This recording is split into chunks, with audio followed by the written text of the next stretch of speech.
Muito bem, pessoal, iniciamos então a nossa aula de hoje, em Engenharia de Software, e eu vou iniciar compartilhando aqui a nossa tela.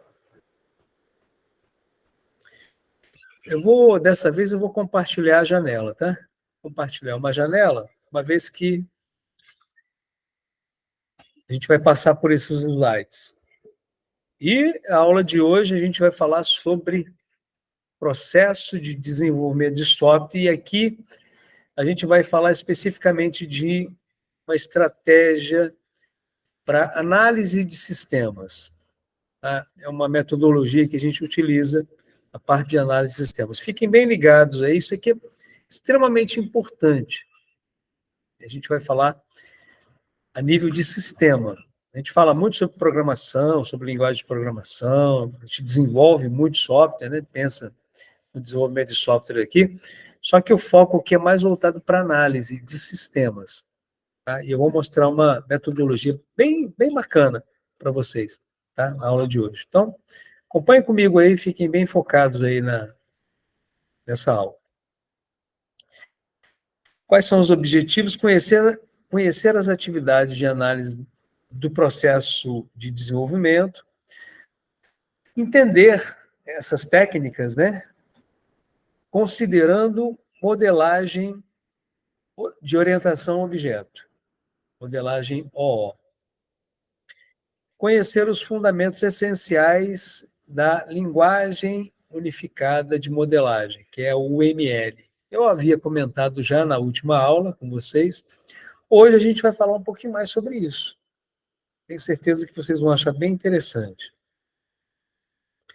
A gente vê isso aqui na parte da análise, mas a gente consegue implementar isso na prática, utilizando uma tecnologia como, por exemplo, o Java, ou então o Node.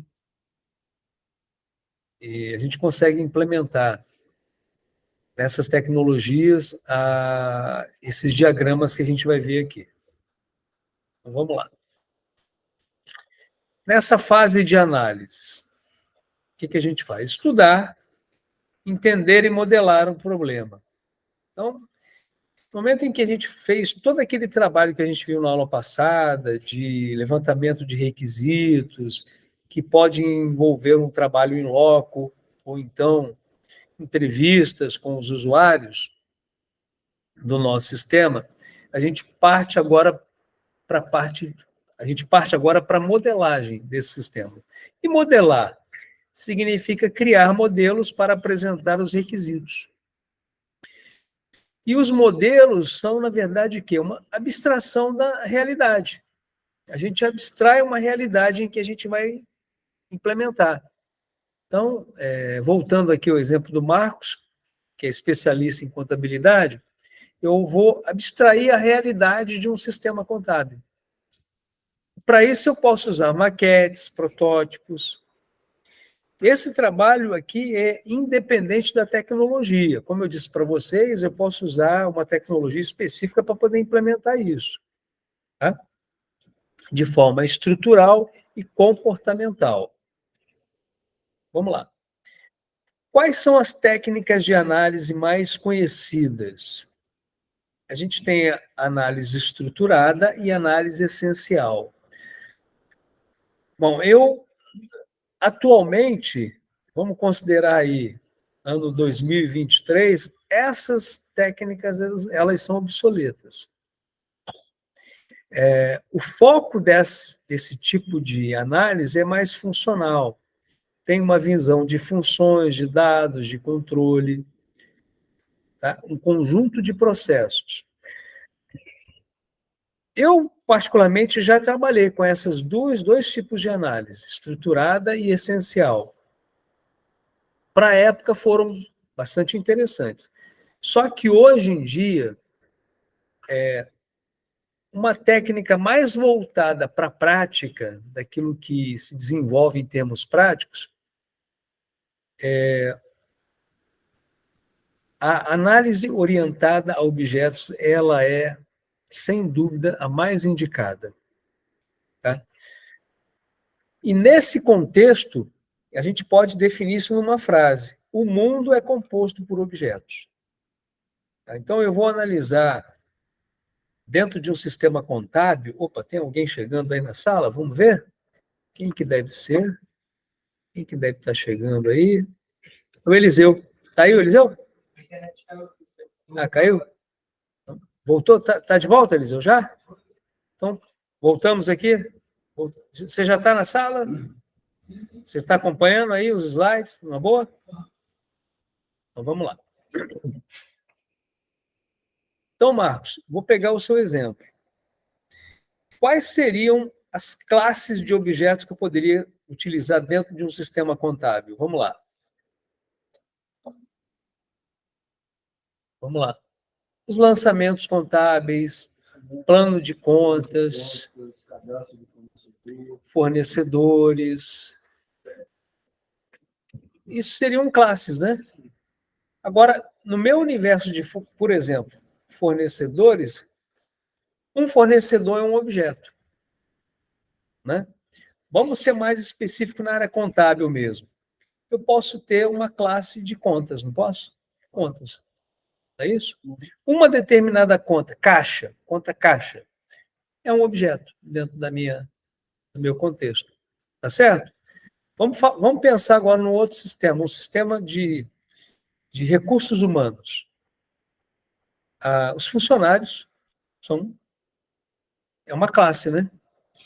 Um funcionário específico é um objeto. Pegaram a ideia, pessoal? O universo acadêmico. Eu tenho o quê? Os alunos, são as classes. O Otávio é um objeto dessa minha classe. Tudo bem? Vamos lá. Naquele modelo estruturado e essencial, os módulos interagem dentro de um sistema. Eu tenho duas perspectivas isoladas, dados e funções. No modelo orientado a objeto, eu tenho o sistema, os objetos que fazem a interação. A perspectiva é única e integrada, eu tenho os atributos e os métodos. Vamos transformar isso aqui na nossa realidade mais voltada para a tecnologia. Quando a gente pensa, por exemplo, vamos colocar assim, o problema é que vocês estão ainda numa fase de que vocês não viram uma tecnologia como essa ainda, né?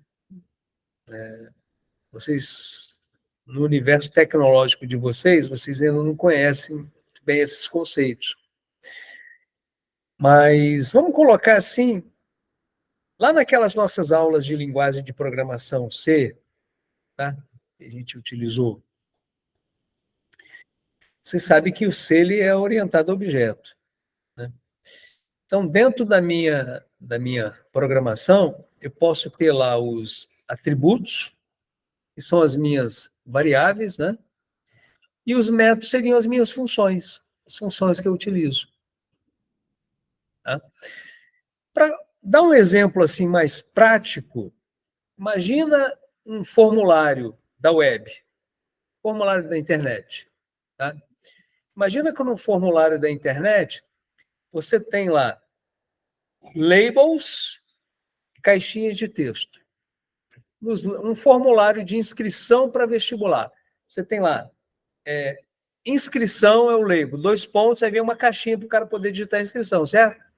Na caixinha de baixo tem assim, o rótulo, nome. Tem uma caixinha para o cara digitar o nome.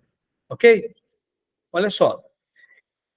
Cada uma daquelas caixinhas, aquilo ali, as caixinhas de texto, eu tenho uma classe chamada caixa de texto. E cada uma caixinha de texto, uma para inscrição, outra para nome, outra para endereço, são o quê? São objetos. Certo? Aí, os meus atributos aqui seriam as caixinhas. Agora, de repente, para cada uma daquela caixinha, eu posso eventualmente associar um método. Se o cara for digitar o CPF, eu posso validar o CPF, concorda? Então, eu posso ter uma ação, um método para poder fazer a validação do CPF. Motivação. Objetos existem antes de existir aplicações dele no negócio. Tá? A gente vai criar conceitualmente, para depois a gente aplicar isso. Agora vamos pensar de uma forma mais genérica. Vamos subir o nível de abstração do nosso sistema. Então, eu tenho aqui, ó, dentro de um sistema, eu tenho módulos. A gente falou sobre isso hoje, né, no ERP, lembra? No ERP. Eu tenho um grande sistema que envolve vários módulos, o módulo financeiro, o módulo contábil, o módulo de recursos humanos, né? E aqui eu tenho uma visão onde os objetos eles vão interagindo dentro do meu sistema. Os diversos objetos que eu tenho para o meu sistema. Então, aqui nesse contexto aqui de sistema, eu tenho os módulos. Nesse contexto de orientação a objeto, eu tenho as classes. Tá? Eu tenho, para cada, digamos, para o meu módulo aqui de módulo financeiro, eu tenho uma classe. Para o meu módulo de recursos humanos, eu tenho as minhas classes. Classes de funcionário, entre outros, né, que eu poderia ter. Então, eu divido em módulos na parte sistema, em parte de orientação a objeto, eu divido em classes. Aqui, olha, eu tenho procedimentos e dados. Na orientação a objeto, eu tenho atributos e métodos. Tá? Vamos lá. O que normalmente a gente faz com esses nossos atributos? A gente utiliza uma estratégia chamada encapsulamento. A gente cria cápsulas para eles em que a gente esconde esses objetos. E para a gente poder acessar, ou melhor, a gente esconde os atributos. Para a gente poder acessar os atributos, a gente utiliza métodos. Tá? Eu vou contextualizar isso aqui utilizando a linguagem Java com vocês, tá, pessoal? A gente vai fazer uma aula prática em que eu vou mostrar isso dentro da linguagem Java, como é que a gente cria esses atributos e que a gente cria métodos para poder acessar esses atributos, tá? Eu vou criar uma implementação em Java para vocês terem uma visão disso aí. Vamos lá. Objetos e classes. Objeto, dados mais funções. A gente encapsula isso num objeto. Classe, objetos com as mesmas características. Análise orientada a objetos. Modelar o problema usando o conceito de objetos, classes. Então, vamos pensar aqui no seguinte, olha. Imagina um formulário de internet. Um formulário, eu poderia criar uma classe de formulário. Cada tela que eu for gerar vai ser a instância de um formulário. Essa é a ideia. Eu tenho a classe, pensa bem comigo, eu tenho a classe formulário. Tá? Eu vou permitir a digitação das inscrições para um vestibular. Eu criei um formulário padrão, ali tem minha classe. Agora, cada formulário daquele vai me gerar um objeto, ou seja, cada inscrição que eu vou ter vai ser um objeto. Entendeu a ideia? Vem o primeiro formulário, eu vou preencher lá, inscrição, nome, endereço, telefone. Esse é o formulário, é a classe form. Todos os formulários terão aquele padrão. Sempre. Os objetos serão o quê? Serão as pessoas que eu for cadastrar no meu sistema. Tá? Essa é a implementação desse conceito de classes e objetos. Agora, dentro da orientação a objeto, como é que é o funcionamento? Objetos trocam mensagens, que são métodos, serviços que a classe presta. Né? Métodos, serviços que a classe presta. Então, imagine, pessoal, que dentro de uma classe formulário, eu tenho as caixinhas, onde eu vou preencher os dados, e no final tem um botão chamado enviar. Eu preenchi os dados, enviar. Terminei, enviar. Quando eu clico no enviar, isso é uma ação. Essa ação vai propiciar o quê? A gravação daquele dado dentro do meu banco de dados. Tá? Ou seja, vai ser um serviço que eu vou utilizar para a minha classe de formulário de inscrição de vestibular. Tá? Então, o botão ele vai estar associado, um método vai estar associado ao botão enviar. Esse método aqui é um procedimento para poder salvar os dados. Interação, como as mensagens trafegarão para a execução de uma tarefa. Tá? É um processo de interação. A cada um formulário, eu vou fazer o envio dos dados. É um processo interativo. Até o momento que o cara vai fechar o formulário e acabou, não quero mais salvar mais nada. Nós falamos disso hoje ainda, né? A gente falou sobre esse processo interativo. Né? Beleza. A gente entra agora numa linguagem de modelagem unificada. A UML, eu trato a UML como na verdade, uma notação. É a notação de uma linguagem. Não vem a ser uma linguagem propriamente dita. Porque a gente não programa. Vale muito do bom senso do analista. Tá? Embora algumas linguagens implementam a UML assim, à risca. Tá? Eu consigo desenvolver essa linguagem dentro de algumas ferramentas. Tá? Então, linguagem de modelagem unificada, utilizada em engenharia de software. Não é uma metodologia. Não diz para você o que fazer primeiro e em seguida ou como projetar seu sistema. Compreende uma série de diagramas. Isso aqui é uma ferramenta de análise de sistemas. Tá? Então, quando a gente trata de análise de sistema, a gente trata muito do bom senso do analista. Tá? Ele não é, digamos assim, ele não tem um compilador que vai avaliar se está certo ou não. Isso vai muito do bom senso. Tá? E a UML, ela possui diversos diagramas. Então, um diagrama que eu já comentei com vocês na semana passada foi o diagrama de caso de uso. Eu citei para vocês diagramas de classe, que a gente consegue implementar. Diagramas de objetos, de componentes, de implementação, de pacotes, de estrutura, de interação, de atividades, diagrama de máquina de estados. Então, tudo isso aqui pode compor o meu processo de análise de sistemas. Eu posso utilizar isso para documentar o meu sistema. E até mesmo facilitar a minha implementação. Tá? Eu vou mostrar para vocês aqui alguns exemplos. Então, vamos lá. Eu tenho aqui o diagrama de caso de uso, onde eu vou fazer um controle de pedidos. Tá? Então, eu tenho aqui, quais são os meus atores? Esses bonequinhos aqui eu chamo de atores dentro do meu cenário aqui de casos de uso.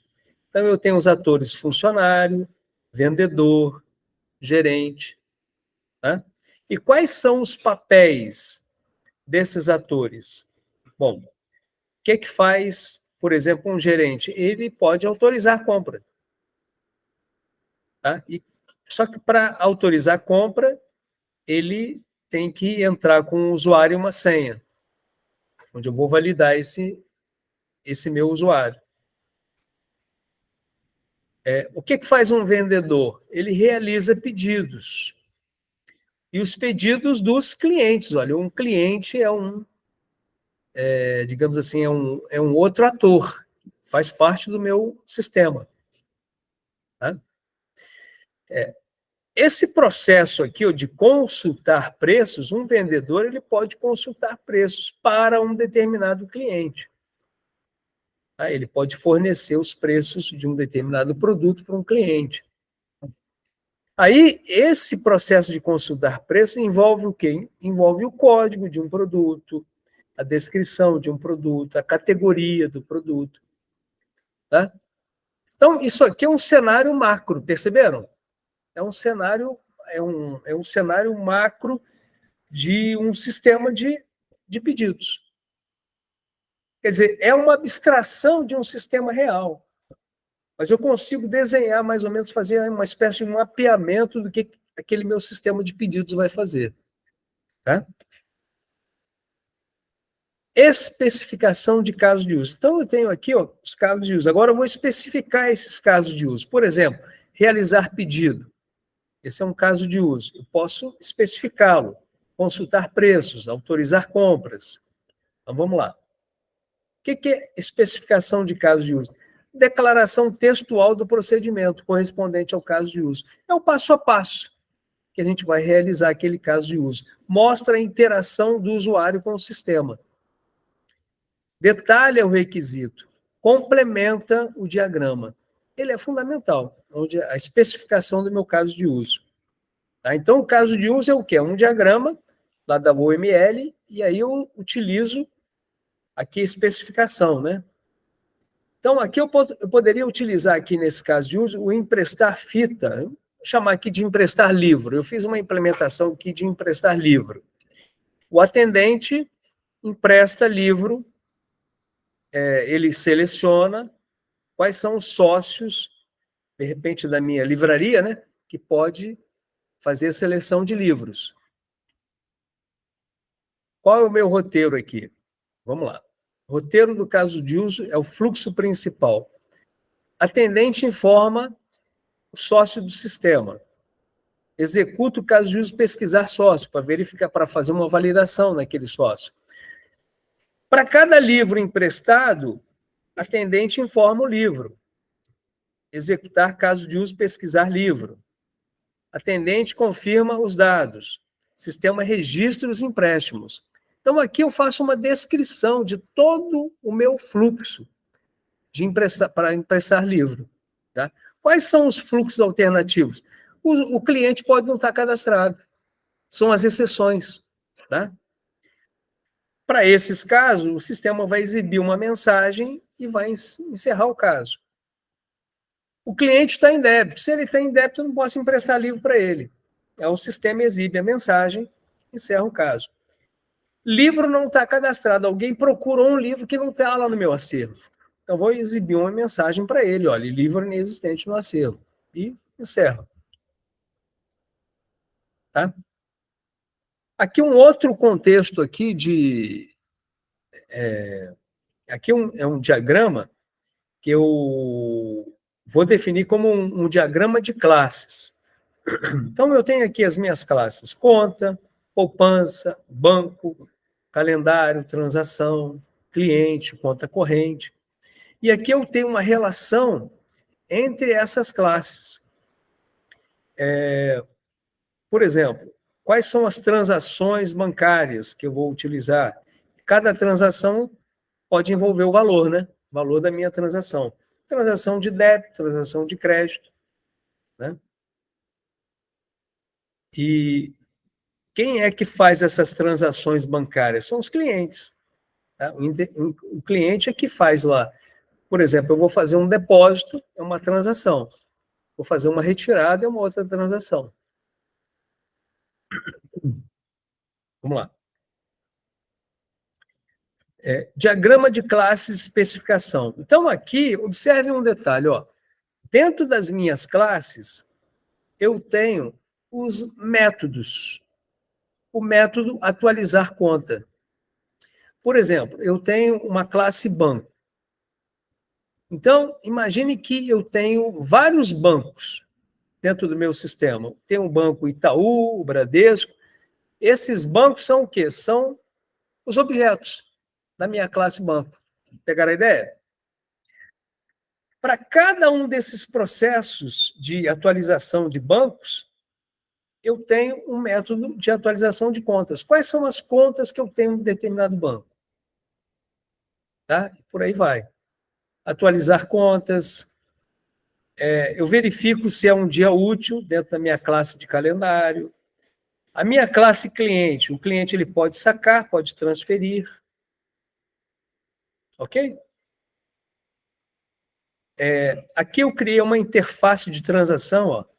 Eu posso sacar ou transferir. Então, isso aqui é o meu diagrama de classes. Agora, eu vou fazer a implementação dele. Então, olha só. Lá na minha classe de bancos, quais são os atributos? Nome e endereço. quais são os métodos que eu posso utilizar para essa minha classe? Atualizar contas, visualizar nomes, visualizar endereço. Tá? Aqui, olha, o gerenciamento de clientes. Eu posso adicionar clientes, remover clientes. Olha a minha classe cliente aqui, ó, nome e endereço. Aqui eu tenho todos os métodos, as ações que meu cliente pode fazer. Ele pode sacar, pode transferir, ele pode... eu posso mostrar os nomes, esse set, get é mostrar, set é atualizar. Posso atualizar nome, mostrar nome. Tá? Legal. Aqui é um outro diagrama. Então, eu tenho um diagrama de classe e tenho um diagrama de sequência. No diagrama de sequência, eu vou mostrando todas as sequências que podem ser realizadas pelos meus atores. Então, eu tenho um ator correntista. Eu tenho aqui uma tela de saque, onde ele vai informar uma senha, eu vou validar a senha. Então, todos os processos que envolvem a parte de saque. Envolve senha, o valor que eu vou verificar, eu tenho que verificar se tem saldo. Tá? Se, eventualmente, aquele saque for autorizado, eu efetuo um lançamento para minha conta corrente. Tá? Então, eu posso debitar, no caso, se eu for efetuar, né, um saque, eu faço um débito da minha conta e faço um aviso de liberação de saldo para o meu correntista. Então, todos os passos dessa sequência de saque, eu descrevo aqui. Tá? Tudo conceitual, tá vendo, pessoal? É um trabalho de análise, tá? Tudo conceitual. Então, o que a gente pode pensar em termos assim de análise? Algumas ferramentas interessantes para um analista utilizar. Diagrama de caso de uso, onde eu vou descrever todos os casos de uso do meu sistema. Depois eu vou criar as classes daquele meu sistema, tá, que eu estou desenvolvendo. Aqui já mais voltado para a parte mesmo prática, né? Eu vou fazer as implementações das minhas classes. E as sequências são exatamente os passos de cada uma das ações. Dentro da minha classe, lembra? Eu tenho o atributo e o método. Aqui eu vou descrever quais são os passos de cada um desses métodos que vão envolver atributo. Então, eu amarro nesses 3 diagramas o meu processo de análise. E assim eu chamo de triplé da análise. Tá? Isso é uma coisa mais conceitual. Tá? Então, a gente vai ver nas próximas aulas, eu vou criar uma aula mais prática em que eu vou implementar isso aqui na linguagem Java. Tá ok? Então, essa é a ideia que eu queria apresentar para vocês da UML e de alguns de seus diagramas que eu chamo de principais, como, por exemplo, caso de uso, diagrama de classe e diagrama de sequência. Ok? Beleza. Então, assim a gente encerra essa nossa aula de hoje, de engenharia de software. Eu vou parar aqui a nossa apresentação. E vou, inclusive, parar também a nossa gravação, tá bom? Depois eu compartilho essa aula com vocês. Ok, pessoal? Estou encerrando, então, aqui. Valeu.